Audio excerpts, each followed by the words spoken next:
Do you believe that you can create buttons? Do you believe that you can create castles? Do you believe that you can create buttons? Do you believe that buttons are important to create? Does everything have to be bouncing off the wall enthusiasm? Is there power in satisfaction? Do you like molding the clay of your mind deliberately? Do you think that you need to think more or rest more? Do you think that you need to try harder or try less? Do you associate trying with action or thinking? Do you need to try to think better thoughts? It was a trap. Do you need to try to think better thoughts? Or do you need to relax into better thoughts? Will the better thought come in the relaxation? Is a better thought already there? Is the better thought a manifestation that will flow into your grid if you will allow it? So, do you think that you get more done with your long list of things you need to do? Or do you get more done by allowing yourself more leeway? If we were standing in your physical shoes, we would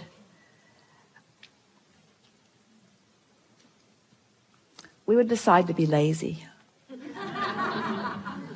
We're reaching for the perfect word. We would decide to be lazy for a little while. Because in your giving yourself permission to be lazy, you're giving yourself permission to allow your grid to fill in with everything that you've already chosen and put into your vortex. The word lazy has an unpleasant connotation, doesn't it?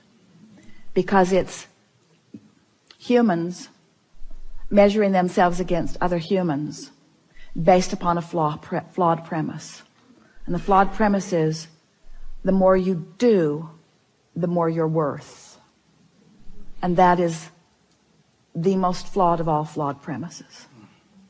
I'd like to give you the premise that is at the basis of your universe.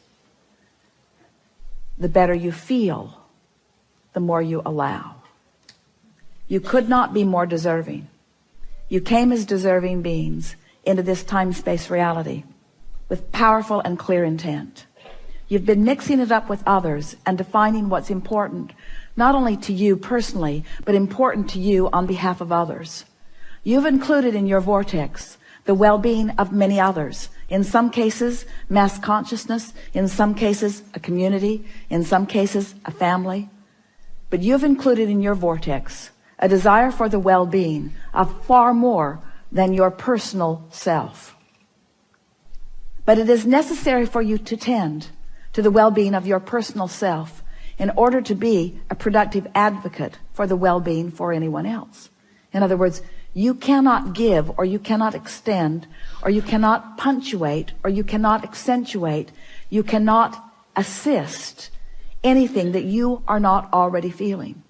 Which means, if you are wanting in an altruistic way to be of advantage to everyone you know, you first have got to find a way to be of advantage to yourself. Which means you want to carve out more time to be nicer to yourself. More private time. More time under the bridge. More time where others are not telling you what to do. More time when you are satisfying your own personal intention for things. If we were standing in your physical shoes and someone were to ask you to do something, we would stop in the middle of the request and we would evaluate it completely. And we would say to them, I sincerely desire to accomplish this request that you are offering. And it is my expectation that I will be able to do that since I am in this relationship with you and you are requesting it of me, employer or mate or parent or child or whoever it is. It is my expectation that I will be able to accomplish this. I just have to insert one thing in the foreground of this request. I will accomplish it for you as long as I can first accomplish ease for myself in the process. Really want you to ponder that a little bit. Esther, on one of the earlier cruises, made sure that everyone received an easy button from Staples. Everyone got one. And Esther found a box of them in the attic the other day, and she spread them all around her house because she wants to amplify the ease of things, not the hardness. She wants to no longer justify the well-being that flows to her by pointing out how hard she's working in relationship to others.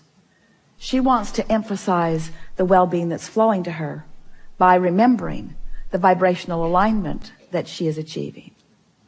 If we were standing in your physical shoes, we would do these things every day, and then anything else that you have time for. We would meditate for 15 minutes every day, which means we would quiet our mind with the simple intention of allowing our cork to float. We would go outside no matter what the weather, and we'd move around in it in appreciation of this planet. We would look up and around, and we would find things to acknowledge, and we would talk about them right out loud. Esther walks through her gardens and says to everything, "You are my favorite. You are my favorite. You are my favorite. You are my favorite. You are my favorite stone on the pathway. You are my favorite bird in the tree. You are my favorite flower in bloom. You are my favorite flower not in bloom. You are my favorite tree. You are my favorite bush. You are my favorite frog. You are my favorite frog. You kept me awake all night, but you are still my favorite frog." In other words, so first thing, meditate. Second thing, spend more time outside. Third thing, we would buy a notebook. We would call it My Book of Positive Aspects. And we would fill at least 3, 4, 5 is even better, pages of positive aspects. 5 different subjects, and write the positive aspects of it. Training your vibration into that upward place. And then there is one last thing that if we were standing in your physical shoes, we would do every single day.